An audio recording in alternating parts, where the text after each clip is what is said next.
France Inter. Bonjour José-Manuel Lamarque. Bonjour Mathilde Munoz. Dans vos chroniques littorales aujourd'hui, vous nous initiez à certains métiers portuaires pas très connus. Ah Mathilde, les métiers portuaires sont divers, variés et je peux vous l'assurer passionnants. Alors aujourd'hui, je vous propose que nous partions à la découverte des agents maritimes et consignataires en compagnie de Johan Felgen, qui est le président de l'AMCF. Johan Felgen, qu'est-ce que c'est que l'AMCF ? L'AMCF, c'est une fédération nationale qui regroupe toutes les associations de consignataires et d'agents maritimes des ports français. Ça regroupe également quelques grandes sociétés d'armateurs qui ont leur propre bureau en France, comme CMA, CGM ou MSC. Nous sommes 26 membres, ça représente environ 2700 salariés en France et environ 200 entreprises de consignation et d'agence maritime sur le territoire français. Alors, vous allez nous expliquer ce qu'est un agent maritime et consignataire, s'il vous plaît. Agent maritime et consignataire, alors d'abord, ce sont deux métiers différents. Les deux métiers ont la même fonction, c'est la représentation des compagnies maritimes et des armateurs. Le consignataire,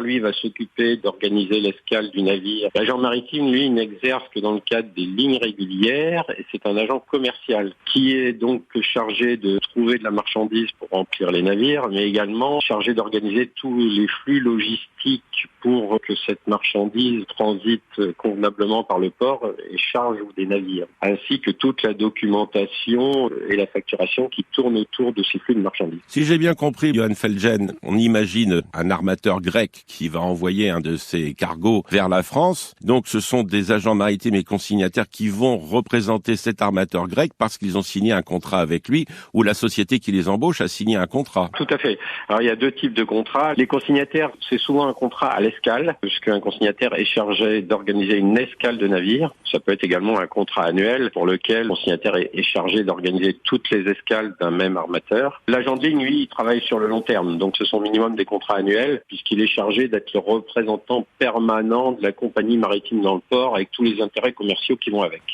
Et si j'ai bien compris, l'agent consignataire, lui, il monte à bord. Il va rencontrer le commandant, il voit si l'équipage va bien, si la cargaison est bien là ou s'il y a des besoins à bord. Tout à fait. Alors le consignataire a un travail qui nécessite beaucoup de présence sur les quais et sur le navire, puisqu'il est chargé donc d'organiser l'escale et de coordonner l'escale. Et ça nécessite aussi un contact avec toutes les opérations à quai, c'est-à-dire avec la société de manutention qui va charger ou décharger le navire, avec les autorités portuaires, avec les pilotes, avec les remorqueurs. Voilà. Johan Felgen, quels sont les enjeux de votre profession aujourd'hui ? Alors, les enjeux sont importants. Aujourd'hui, nous nous battons depuis de longues années sur la reconnaissance officielle de la profession de consignataire et d'agent maritime qui n'est pas aujourd'hui réglementée et reconnue officiellement par l'administration. Donc pour nous, c'est un combat important pour assurer la sécurité des ports. C'est vraiment un enjeu capital et sur lequel on espère aboutir dans les prochaines années. On avance petit à petit. Vous êtes en train de nous dire que cette profession, ô combien importante dans un port, n'est pas reconnue. Voilà, elle n'est pas reconnue officiellement, c'est-à-dire qu'aujourd'hui, l'accès à la profession n'est pas réglementé, on n'a pas besoin de diplôme, on n'a pas besoin de qualification particulière. Johan Felgen, cette profession agent maritime et consignataire, en anglais c'est Shipping Agent and Shipbrokers. Par hasard, cette profession, elle, est-elle reconnue outre-Manche ? Dans chaque pays, c'est différent. Il y a quelques pays en Europe, par exemple, notamment l'Italie ou l'Espagne, où la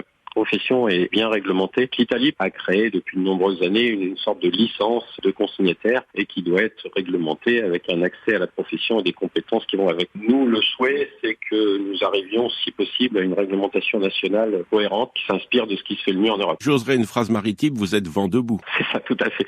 On est vent debout. Et notre deuxième combat, mais qui est tout à fait lié, c'est tous les aspects liés à la formation. On a beaucoup de sujets, mais on ne peut les aborder sereinement qu'avec des gens compétents, bien formés et si possible une profession reconnue. Merci Johan Felgen. Un site internet amcf.space, space, S-P-A-C-E. À demain Mathilde Munoz. À demain José-Manuel Lamarque.